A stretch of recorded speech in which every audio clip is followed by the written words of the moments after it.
आज सावन का पहला सोमवार है।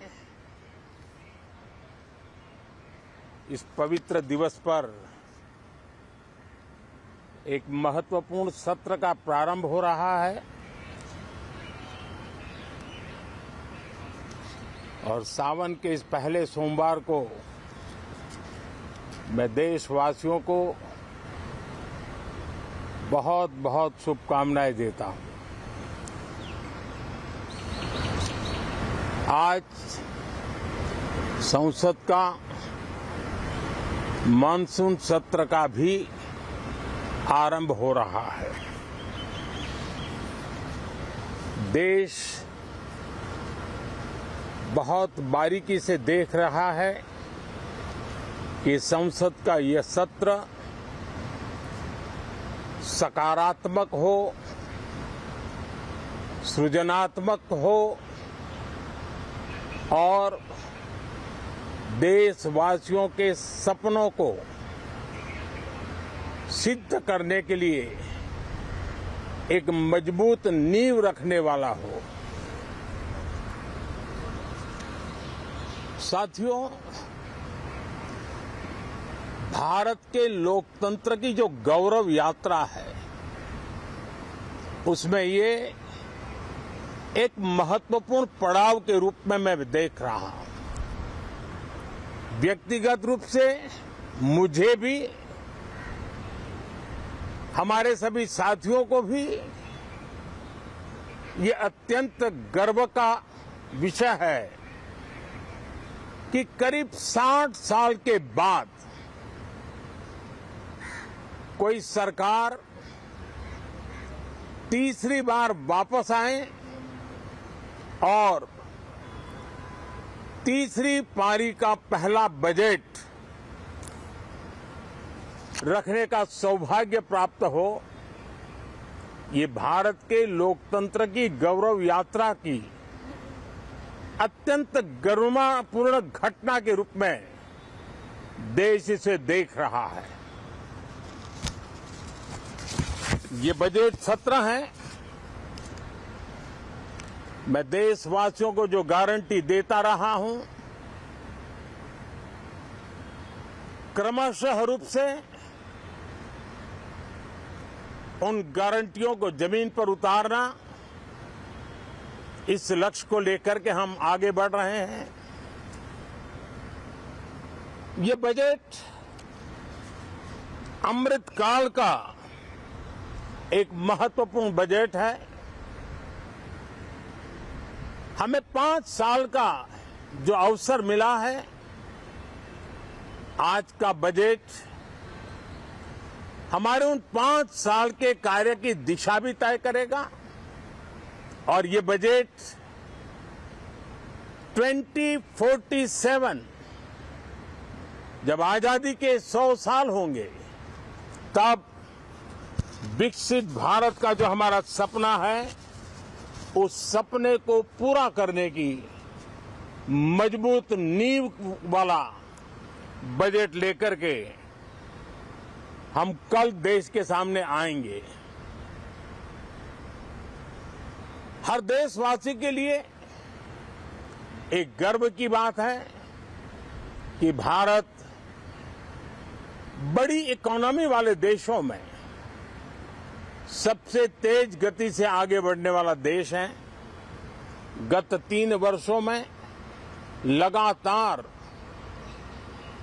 8% ग्रोथ के साथ, 8% ग्रोथ के साथ हम आगे बढ़ रहे हैं, हम ग्रो कर रहे हैं। आज भारत में पॉजिटिव आउटलुक, इन्वेस्टमेंट और परफॉर्मेंस एक प्रकार से अपॉर्चुनिटीज की पीक पर है। ये अपने आप में भारत की विकास यात्रा का एक अहम पड़ाव है। साथियों, मैं देश के सभी सांसदों से किसी भी दल के क्यों न हो, मैं आज आग्रहपूर्वक कहना चाहता हूं कि हम गत जनवरी से लेकर के हम लोगों के पास जितना सामर्थ्य था, उस सामर्थ्य को लेकर के जितनी लड़ाई लड़नी थी लड़ ली। जनता को जो बात बतानी थी बता दी। किसी ने राह दिखाने का प्रयास किया, किसी ने गुमराह करने का प्रयास किया, लेकिन अब वो दौर समाप्त हुआ। देशवासियों ने अपना निर्णय दे दिया। अब चुने हुए सभी सांसदों का कर्तव्य है, सभी राजनीतिक दलों की विशेष जिम्मेवारी है कि हमने दल के लिए जितनी लड़ाई लड़नी थी लड़ ली। अब आने वाले 5 वर्ष के लिए हमें देश के लिए लड़ना है, देश के लिए जूझना है, एक और नेक बनकर के जूझना है। मैं सभी राजनीतिक दलों से भी कहूंगा कि आइए हम आने वाले 4 साढ़े 4 साल दल से ऊपर उठ करके सिर्फ और सिर्फ देश को समर्पित होकर के संसद के इस गरिमापूर्ण मंच का हम उपयोग करें। जनवरी 29 जब चुनाव का वर्ष होगा, आप उसके बाद जाइए मैदान में, सदन का भी उपयोग करना है कर लीजिए। वो 6 महीने जो खेल खेलने खेल लीजिए, लेकिन तब तक सिर्फ और सिर्फ देश के गरीब, देश के किसान, देश के युवा, देश की महिलाएं, उनके सामर्थ्य के लिए, उनको एम्पावर करने के लिए जन भागीदारी का एक जन आंदोलन खड़ा कर करके 2047 के सपने को पूरा करने के लिए हम पूरी ताकत लगाए। मुझे आज बहुत दुख के साथ कहना है कि 2014 के बाद कोई सांसद 5 साल के लिए आए, कुछ सांसदों को 10 साल के लिए मौका मिला, लेकिन बहुत से सांसद ऐसे थे जिनको अपने क्षेत्र की बात करने का अवसर नहीं मिला, अपने विचारों से संसद को समृद्ध करने का अवसर नहीं मिला, क्योंकि कुछ दलों की नकारात्मक राजनीति ने देश के संसद के महत्वपूर्ण समय को एक प्रकार से अपनी राजनीतिक विफलताओं को ढांकने के लिए दुरुपयोग किया है। मैं सभी दलों से आग्रहपूर्वक कहता हूं कि कम से कम जो पहली बार सदन में आए हैं, ऐसे बहुत बड़ी संख्या में हमारे माननीय सांसद हैं और सभी दल में हैं, उनको अवसर दीजिए, चर्चा में उनके विचारों को प्रकट करने का मौका दीजिए, ज्यादा से ज्यादा लोगों को आगे आने का अवसर दीजिए। और आपने देखा होगा कि पार्लियामेंट के नए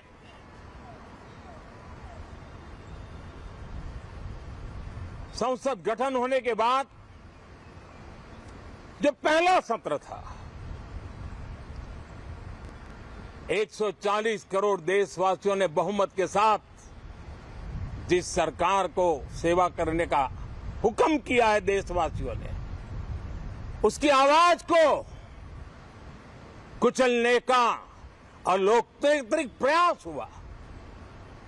2.5 घंटे तक देश के प्रधानमंत्री का गला घोंटने का, उनकी आवाज को रोकने का, उनकी आवाज को दबाने का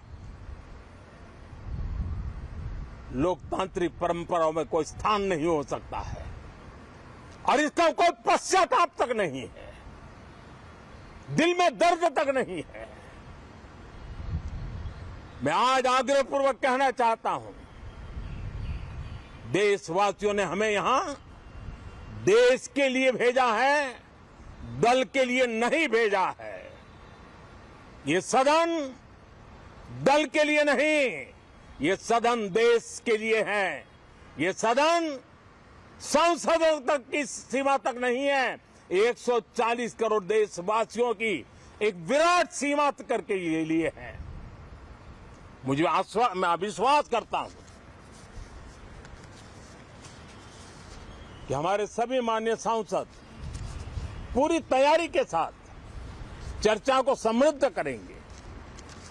कितने ही विरुद्ध विचार होंगे, विरुद्ध विचार बुरे नहीं होते हैं, नकारात्मक विचार बुरे होते हैं।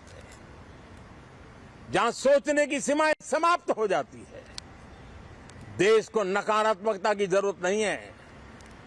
देश को एक विचारधारा, प्रगति की विचारधारा, विकास की विचारधारा, देश को नई ऊंचाइयों पर ले जाने वाली विचारधारा से हमें आगे बढ़ाना होगा। मैं पूरा ही आशा करता हूं कि हम लोकतंत्र के इस मंदिर का भारत के सामान्य मानवीय की आशा आकांक्षाओं को पूर्ण करने के लिए सकारात्मक रूप से उपयोग करेंगे। बहुत बहुत धन्यवाद साथियों।